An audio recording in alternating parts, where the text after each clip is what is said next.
Bonjour chers amis et chers coaster fans. On se retrouve aujourd'hui pour une toute nouvelle FAQ, une grande FAQ car beaucoup de questions ont été posées.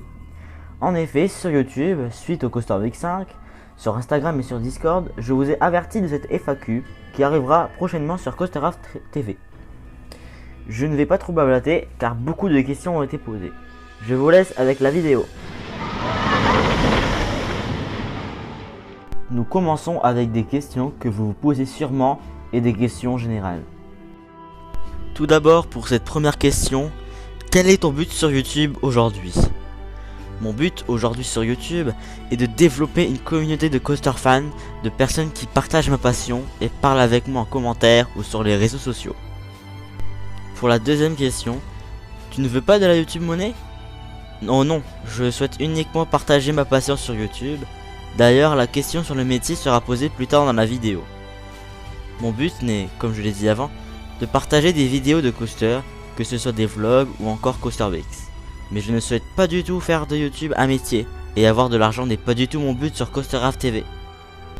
Autre question, comment fonctionne le CoasterBix? Eh bien le CoasterBix, la série qui prendra le dessus sur CoasterRaft TV. Comment fonctionne la série?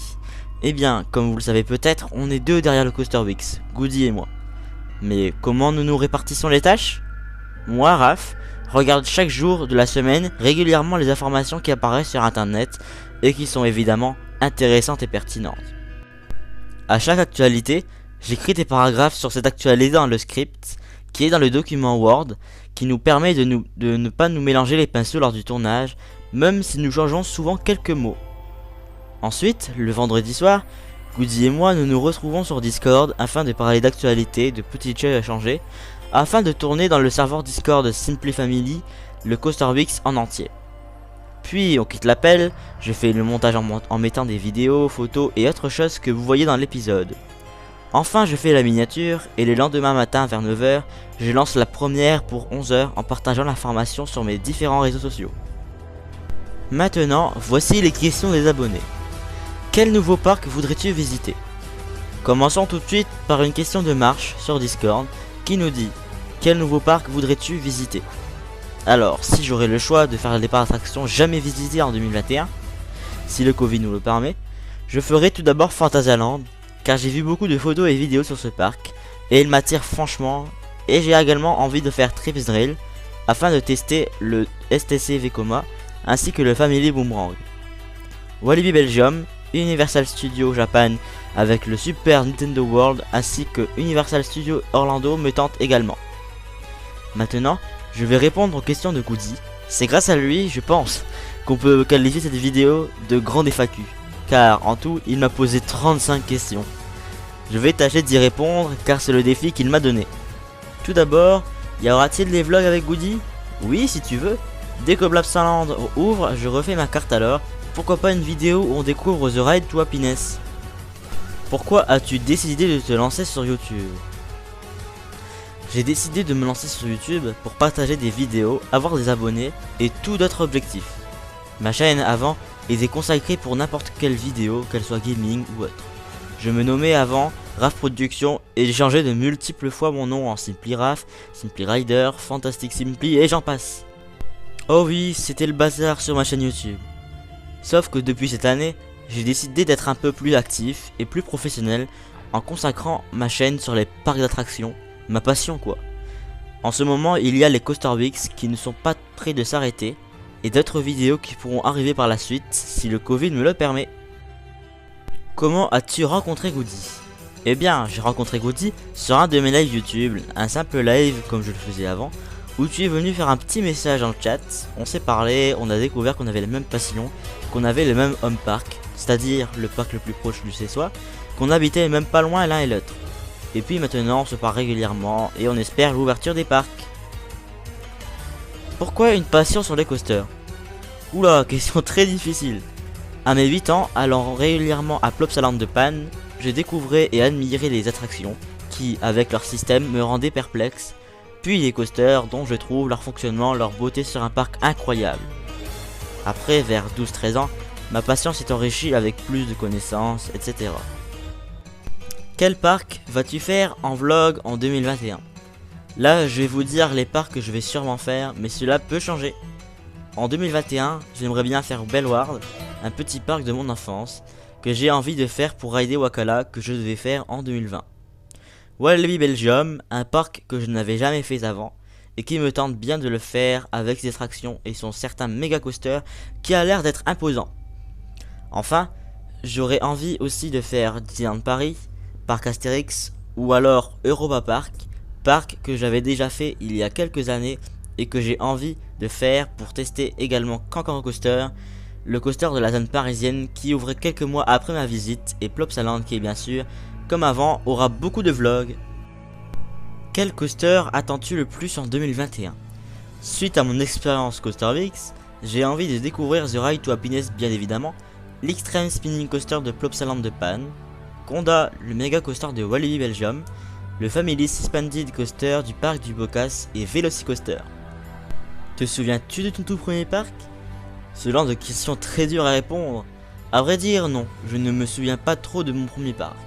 Mais d'après mes parents, les premiers parcs que j'ai fait sont Plopsaland de Panne à mes 3 ans, lorsqu'il y avait encore la grande tour d'observation et Bellward, à l'époque où Huracan était encore Las Piratas. Quel est ton coaster préféré des parcs que tu as fait? Je vais peut-être en surprendre plus d'un, mais c'est Indiana Jones et le Temple du Péril.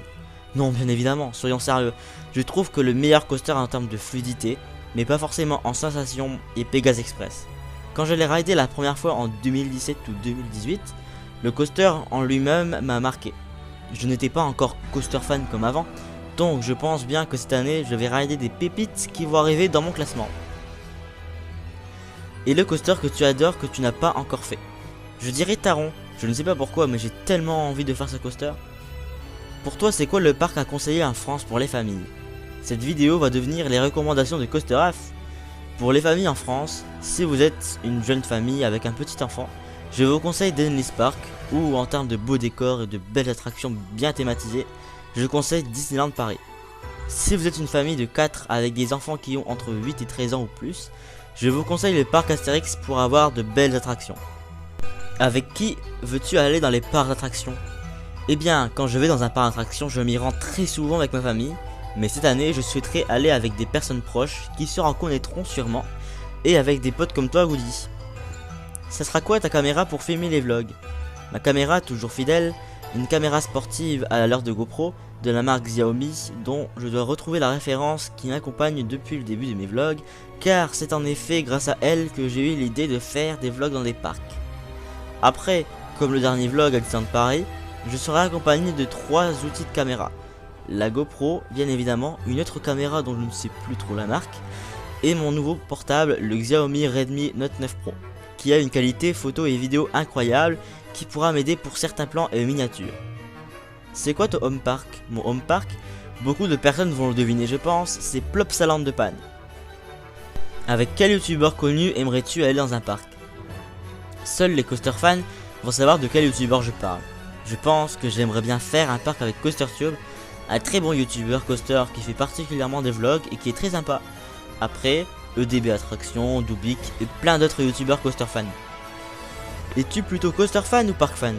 Alors j'adore les parcs, les décors, les attractions, mais je suis plutôt coaster fan. De toute façon, n'as-tu pas remarqué qu'à chaque Coastervix, comment j'appelle mes abonnés? Aimerais-tu travailler dans un parc à l'avenir? Si oui, lequel? Depuis que je suis tout petit, que j'adore les parcs et coasters, j'ai toujours eu envie de travailler dans un parc. Si je devais choisir un parc, sans souci de langue, j'irais faire un tour chez le pays de Mac, qu'est Europa Park. Déjà vu beaucoup de reportages sur Wodan et d'autres coasters que les techniciens vérifient le matin, et franchement, je trouve que ce serait l'un des meilleurs métiers dans un parc, travailler le long de Wodan face à ce lever de soleil. Pour toi, quel est le meilleur coaster du monde, d'Europe, de France, de Belgique, d'Espagne et d'Allemagne? Selon moi, le meilleur coaster du monde doit être Nitro de Six Flags Great America. Après, il y a beaucoup de coasters dans le monde, et peut-être que dans quelques jours mon avis changera. Cela dit, je pense qu'en termes de sensations, je pense que les BM sont les machines qui figurent dans les meilleures. Pour l'Europe, je dirais Hyperion à Energylandia, un coaster Intamin de 77 mètres de haut et d'une vitesse de 142 km/h. En France, je dirais The Monster à Alligator Park. Justement, le on-ride passe à ce moment-là. un Suspended BM comme Osiris au parc Astérix. Pour la Belgique, je pense que Conda ferait l'affaire. Pour l'Espagne, Shambhala sans hésiter, Hyper BM de Port Aventura. Et pour l'Allemagne, Taron. C'est quoi ton attraction préférée à Plopsaland, à Phantasialand, à Europa Park et à Walibi? Pour Plopsaland, je dirais qu'Anubis est la meilleure du parc. Bientôt The Ride to Happiness. Pour Phantasialand, je dirais Taron. Et pour Europa Park, je dirais Silver Star. Pour Walibi, je dirais Conda, même si je suis perplexe sur ce parc. Et je dirais que Loup-Garou est plutôt une bonne attraction, par rapport à Psyché Underground, Vampire ou encore Cobra. Je précise que c'est mon avis, vous aurez sûrement des avis différents. C'est quoi le meilleur parc que tu as fait en France et en Belgique? Pour la France, j'hésite entre le parc Astérix et Disneyland Paris. Même si Parc Astérix est plus sensationnel et DLP est plus décoratif avec toutefois quelques sensations. Pour la Belgique, je dirais Plopsaland car en Belgique je n'ai que visité Plopsaland, Bellward, ainsi que quand j'étais petit, Boujinxi Park. Ouais, pas très fameux. Pour toi, le Super Nintendo World va-t-il fonctionner au Japon? Oh oui, il va même très bien fonctionner à mon avis. Regarde les dernières vidéos sur la démonstration de la zone à quelques invités. Tu as vu ce monde? Pour moi, le parc va fonctionner car il va regrouper les fans d'attractions et des jeux vidéo Mario. Ça regroupe plusieurs fans. Merci à vous d'avoir suivi cette longue FAQ et j'espère qu'elle vous aura plu et que vous aurez obtenu des réponses à vos questions, particulièrement à celle de Goody bien évidemment. Sur ce, je vous laisse, je vous souhaite un joyeux week-end, un joyeux dimanche et on se retrouve la semaine prochaine pour le Coaster Weeks 9 sur Coaster Ave TV.